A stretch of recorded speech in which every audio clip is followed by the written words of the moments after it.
Videos देखने के लिए सब्सक्राइब करें जनसत्ता.com, बेल आइकन दबाकर पाएं लेटेस्ट नोटिफिकेशंस। नमस्कार, जनसत्ता में आपका स्वागत है। आंग सान सू की जो अपने ही मुल्क म्यांमार में हिरासत में ली गई हैं, एक सन की जनरल ने म्यांमार में तख्ता पलट कर देश की कमान खुद के हाथों में ले ली है। यह पहली बार नहीं है जब सू की को नजरबंद किया गया हो। इससे पहले भी उन्हें छोटी छोटी अवधि के लिए नजरबंद किया जा चुका है। कभी मानवाधिकारों की पैरोकार माने जाने वाली सू की को साल 1991 में नोबेल पुरस्कार से सम्मानित किया गया था। जुलाई 1989 में जब देश में मानवाधिकार हनन के खिलाफ सू की ने अपनी आवाज बुलंद की तो म्यांमार की सैन्य सरकार ने रंगून में नजरबंद कर दिया था।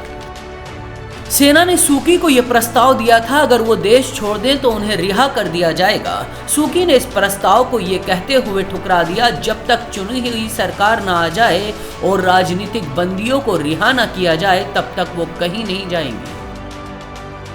साल 1990 में हुए चुनाव में सू की की party national league for democracy ने संसद की 80 सीटों पर कब्जा किया, लेकिन सेना ने चुनाव के नतीजों को दरकिनार किया और 2010 में सेना ने चुनाव के नतीजों को रद्द कर दिया। सू की को नजरबंद ही रखा गया।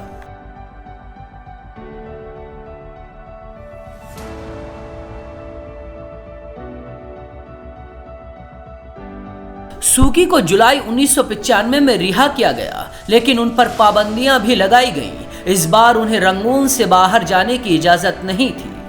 सन 2000 में एक बार फिर सू की को नजरबंद कर दिया गया और वो मई 2002 तक नजरबंद रही। साल 2003 में सू की को एक बार फिर से नजरबंद किया गया। अंतर्राष्ट्रीय समुदाय ने उनकी रिहाई की मांग उठानी शुरू की। साल 2011 में सू की पर लगी पाबंदियों में कुछ ढील दी गई और वो अब कुछ लोगों से मिल सकती थी।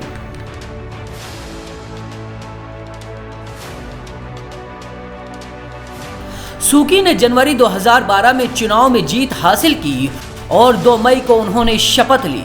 म्यांमार के संविधान के मुताबिक अगर किसी का पति या पत्नी और बच्चे विदेशी नागरिक हैं तो वो चुनाव नहीं लड़ सकते। इसकी वजह से सू की को राष्ट्रपति चुनाव नहीं लड़ना पड़ा। हालांकि उनकी पार्टी एनएलडी ने चुनाव में जीत दर्ज की। सू की के भरोसेमंद 3 क्यों को मार्च 2016 में राष्ट्रपति बनाया गया, लेकिन कहा जाता है कि सू की के पास राष्ट्रपति से ज्यादा शक्तियां थी।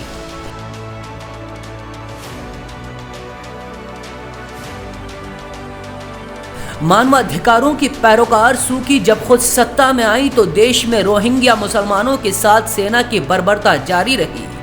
साल 2016 से 2017 के बीच रोहिंग्या मुसलमानों ने सेना पर हमले किए, जिसके बाद रोहिंग्याओं के खिलाफ सेना ने व्यापक अभियान चलाया और लाखों करोड़ों रोहिंग्या देश से भागने लगे। इस मुद्दे पर सू की ने चुप्पी रखी, जिसकी वजह से कई संगठनों ने उनसे पुरस्कार लेने की मांग की।